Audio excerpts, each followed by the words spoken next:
Business Brain, episode 517 for Friday, Casual Friday, January 19th, 2024.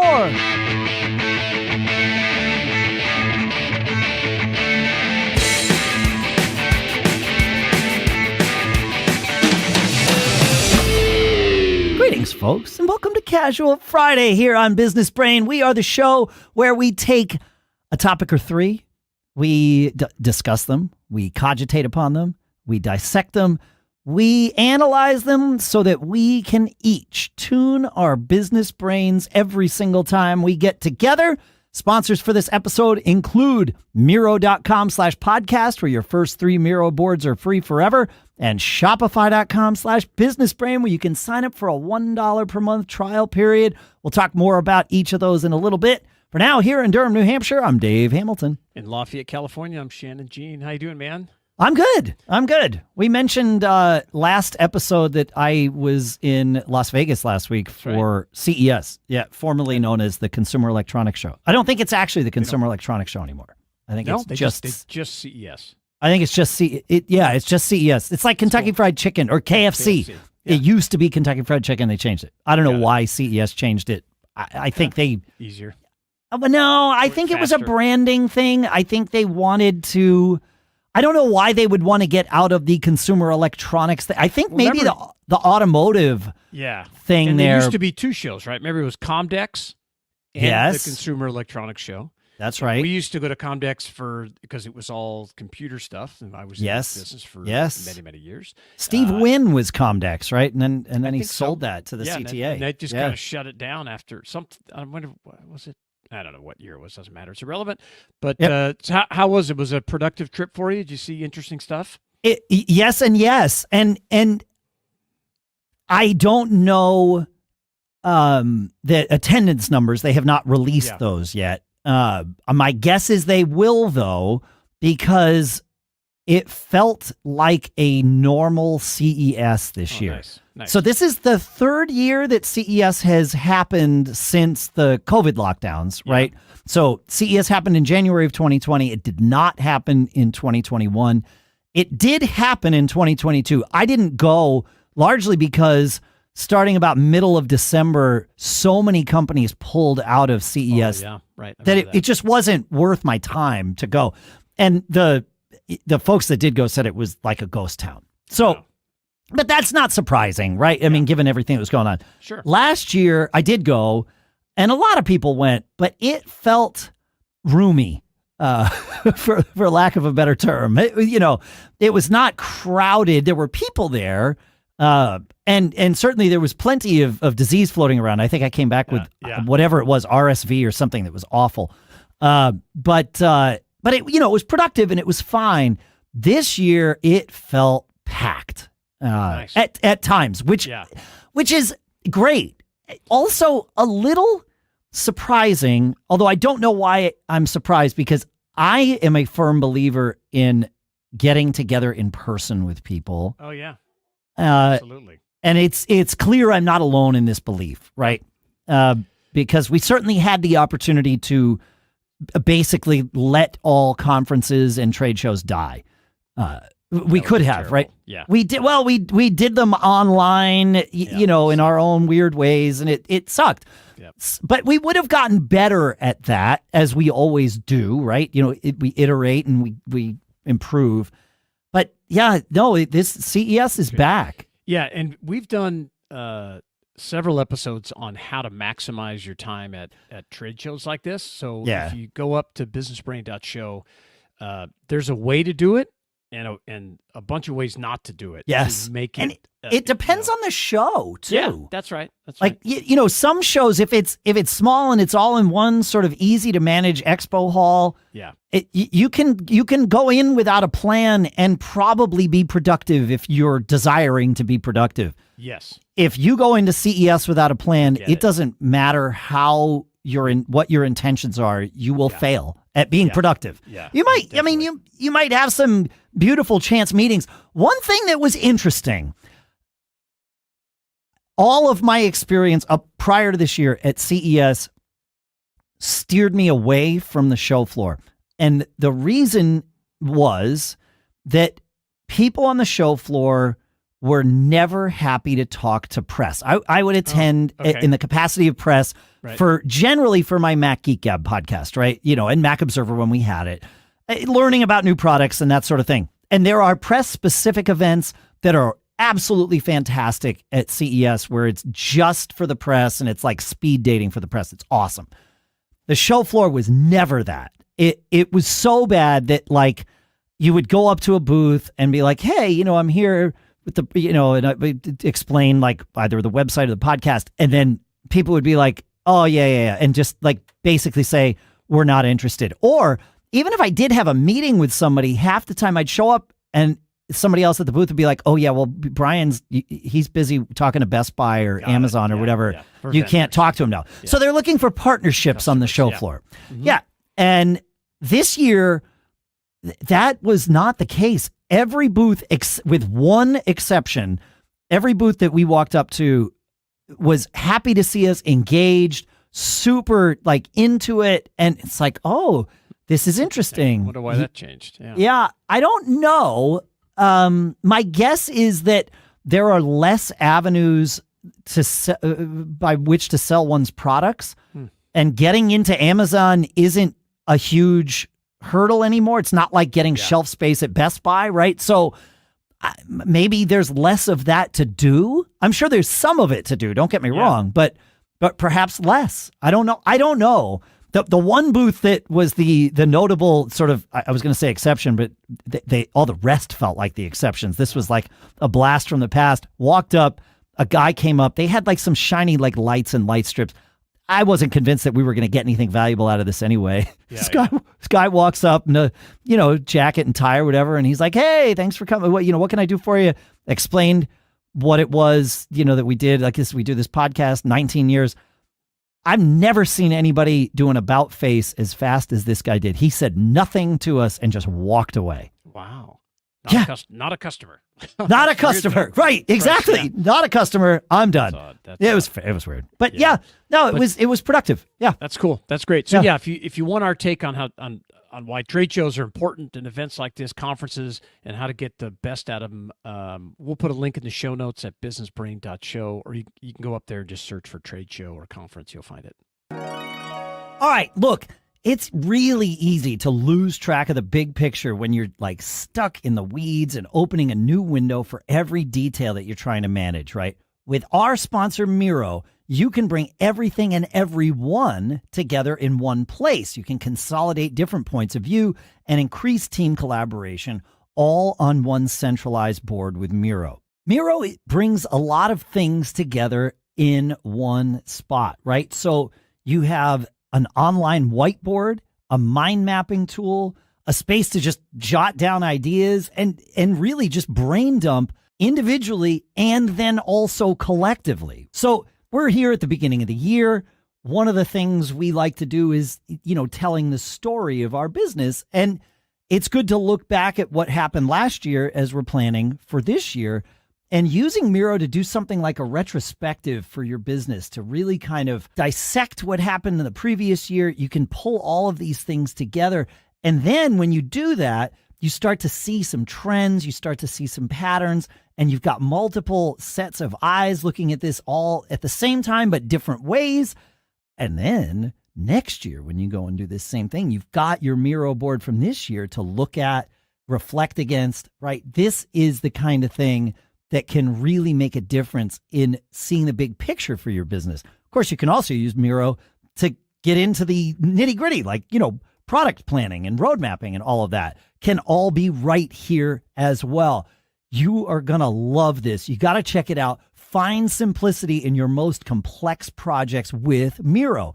Your first 3 Miro boards are free when you sign up today at Miro.com/podcast. That's right. 3 free boards at Miro.com/podcast. And our thanks to Miro for sponsoring this episode. Next up are our friends and our sponsor at Shopify. It's true. Shopify makes life so easy to just get your stuff online for sale right away. I love to tell the story about how we had this business going and we decided we needed to have merchandise that we could sell, hats and mugs and T-shirts and things like that. And we had a meeting one morning where we talked about this, and it was decided we were going to do it. And it was obvious that I was in charge of making this happen for this particular venture. And I really didn't have an idea as to what to do. By the end of that day, we had made our first sale on Shopify. And that's because Shopify makes it so easy. Shopify is the global commerce platform that helps you sell at every stage of your business. From the, I didn't even know we were going to be selling things today stage to the, we just took our millionth order stage, right? Shopify's there to help you grow. So it doesn't matter whether you're selling merch or shipping supplies or even promoting productivity programs, right? Hey, Shopify helps you sell everywhere, from their all-in-one e-commerce platform to their in-person POS, wherever and whatever you're selling. Shopify's got you covered, because businesses that grow with Shopify. So sign up for a $1 per month trial period at shopify.com/businessbrain, all lowercase. Go to shopify.com/businessbrain now to grow your business no matter what stage you're in. Shopify.com/businessbrain, and our thanks to Shopify for sponsoring this episode. Hey, Shannon, I want to call an audible here. I need some business therapy. This might be quick, and we might get to the thing about emails, and we might not. Okay. The general premise is, what do you do when one of your customers is wrong about your business? And I'll explain, but the customer's always right, except when they are objectively incorrect. Correct. So I have, we work with ad agencies all the time for our Backbeat Media business, where we're like the sponsors that you just heard us talk about. And most of those come through relationships with ad agencies. And so we have spreadsheets that we've filled out for these like preferred agencies that we work with, where they have all the details on our shows, and they can like look things up without sort of without there having to be a back and forth, just to make life efficient. We send them all this data. And then they sometimes take the data right from the spreadsheets that we share. We often use Google Docs, believe it or not. And it's great because I can keep it up to date, or we can keep it up to date, and they see it and it all auto reflects. And then sometimes they copy it into their own internal systems, whatever those might be. All of this makes perfect sense. Over the last 3 weeks, maybe 4 weeks, I have been getting emails from people saying, hey, we would love to include this show on our plan. And it's a show that we have represented for years and they've bought for years, but the CPM seems really high. The CPM being the cost per 1,000 downloads. Okay. And all of that is totally fine and totally normal. Where the problem comes in is they have their calculation in their spreadsheet is wrong. And it's not just for one show. It's for all of our shows. Wow. They'll show me. And like, I just got an email today. They're saying, oh, there's this $92 CPM, which is pretty high for podcasts. This particular show actually sells in that range because it's a business show, and that's how that works. Most other shows are in the $25 to $35 range. And that's true of the one that they were talking about. And they're like, we'd love to buy this one show, but it's a $92 CPM. That's way too high. Can you bring it down? And I look, and it's $550 for 18,000 downloads. That's a $30.56 CPM, not a $92 CPM. And this has been happening with clearly a lot of our shows. And every time I tell them, hey, I think the calculation you have in your spreadsheet might be wrong. Same age, same client. Same. Time? It's only one agency with which this is happening. And so like every time I'm able to deliver them good news. They're like, could we get it down to in this case, they asked, could we get it down to 30? And it's like, yes, it's all, but it's important. Every time I have pointed out that, look, it's already at 30, because I know for every one email that I get asking if we can bring a CPM down, there's 5 campaigns that are being passed by because they're like, oh, there's no way we can get this CPM down. So my first question is, have you asked them where they're pulling the data from? I have. Yeah, they're like, oh, it's our internal system. We need to look at it. But they haven't looked at it. And things are crazy this time of year. That there's lots going on, and no one has time to go and like clean up the internal stuff. but it's a big problem. Yeah, and I think it's a bigger problem for me than it is for them. Yeah, it is. I think that's number one, the way to look at it. It's not their problem. It's No, your problem. It's my problem. So how do you educate them or help them? Can you offer to help fix their system? I think this is why I wanted to do business therapy. Can you go in and say, hey, look, I get these, we maybe you can anonymize some of the other agencies you work with and say, look, these folks are using our data, or I don't even have to anonymize. The industry's small enough that everybody knows everybody. It's totally fine. So you can say, look, we're selling these to these agencies here. This is the numbers that we're working with. It's very straightforward and common. I think your data is the outlier, and I'd love to work with you because we value your relationship. Absolutely. And we can we work together to come up with, I know things. How can I help? Yeah. Right? How can I help? That's it. My favorite. That's it. How can I help to overcome that, these obstacles that we're hitting every time, because it's, underrepresenting what you're getting for your money. Yeah. And we're all about adding value and offering value.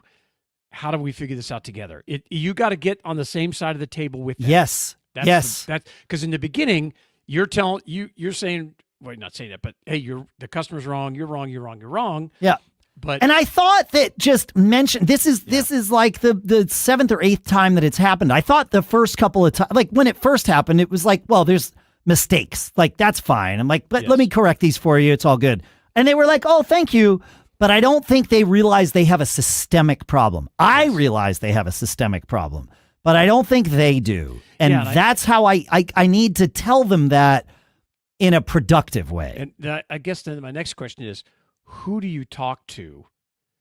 Is it the sale? I don't know who interacts with you. The buyer. There's a team of buyers, and then there's a person who manages the relationship. Do you know anybody else further up the chain? Oh yeah, back.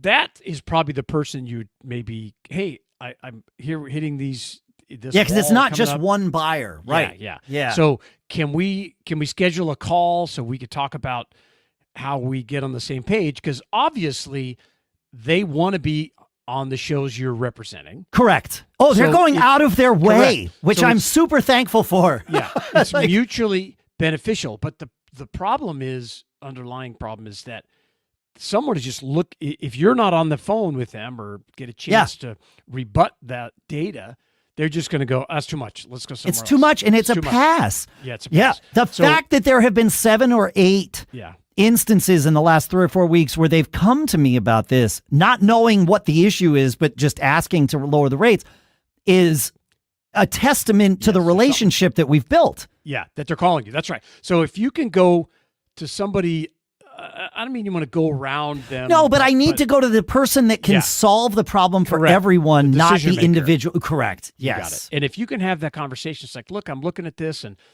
we want to work together. Your buyers want to work with us. Yeah. We want to make this work. We want you on our shows. Can we sit down and look at this data and figure out where the disconnect is? Yeah.